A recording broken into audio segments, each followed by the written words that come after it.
ముఖ్యమంత్రి రేవంత్ రెడ్డి 2 సంవత్సరాల పరిపాలన ఏ విధంగా ఉన్నదో ఆ విషయాలన్నీ కూలంకషంగా రాష్ట్ర వ్యాప్తంగా చర్చలు జరుగుతున్నాయి.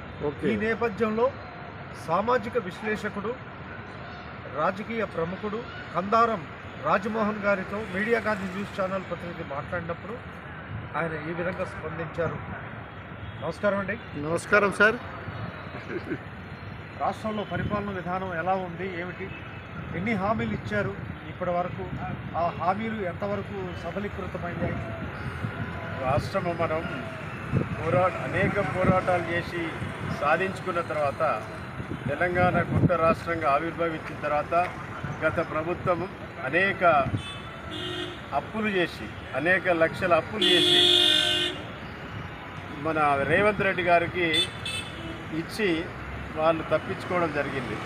రేవంత్ రెడ్డి గారు కొత్తగా ఎన్నికైనటువంటి ఒక ముఖ్యమంత్రిగా తను గత ప్రభుత్వంలో రైతాంగం పడే బాధను చూసి మొట్టమొదటగా రైతులకు 2 లక్షల రుణమాఫీని పూర్తిగా ఏకకాలంలో రుణమాఫీ చేసి శభాష్ అనిపించుకున్నటువంటి ఒక నాయకత్వ పటిమ కలిగినటువంటి రేవంత్ రెడ్డి గారు అనేక కార్యక్రమాలని ఎన్నికల ప్రణాళికలో భాగంగా మనం ఇచ్చినటువంటి ఏవైతే హామీలు ఉన్నాయో హామీలల్లా మొదటి హామీగా రైతులకు రుణమాఫీ 2 లక్షల రూపాయలు చేశారు.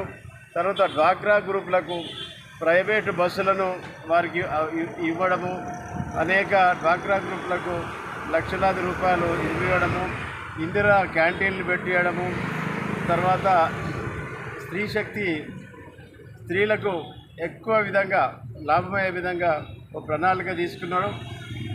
ఒక్కొక్కటి తర్వాత ఫ్రీ ఉచిత బస్సులు ప్రయోగాత్మకంగా చేసినప్పటికీ కూడా సక్సెస్ఫుల్గా తెలంగాణ రాష్ట్రంలో ప్రతి మహిళామని వాడుకుంటూ ఉన్నది, వారి వారి అవసరాలు తీర్చుకుంటూ ఉన్నారు.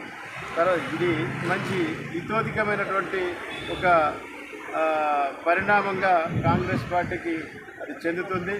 రేవంత్ రెడ్డి గారు ఇచ్చినటువంటి హామీలలో చాలా వరకు పూర్తి కావచ్చున్నాయి. ఇంకా కొన్ని ఉన్నాయి.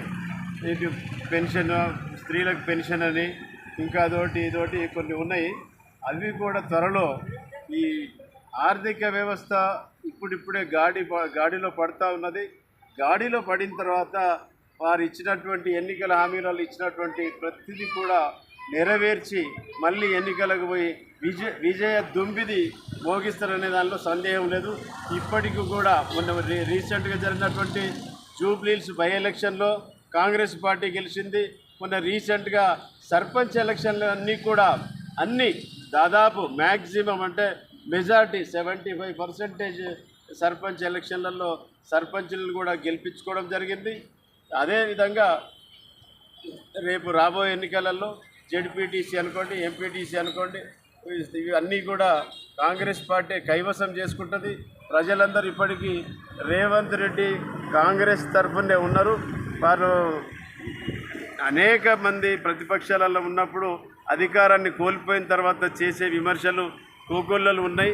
అన్నిటినీ మనం అధికార పక్షంలో ఉండి పట్టించుకోవాల్సిన అవసరం లేదు. ఒక్కొక్కటి కూడా మనం బ్రహ్మాండంగా నెరవేరుస్తూ మా గౌరవ ముఖ్యమంత్రి గారు రేవంత్ రెడ్డి గారు ఇచ్చిన హామీలను నెరవేరుస్తూ ఉన్నారు. మిగిలిన ఏమన్నా 1-2 మిగిలినవి ఉంటే కూడా వాటిని త్వరలో నెరవేర్చి మళ్ళీ ఎన్నికలకు పోవడానికి సమాయత్తమై ప్రజాదరణ పొందుతుందనడంలో కాంగ్రెస్ పార్టీ ఎలాంటి అభ్యంతరం లేదు.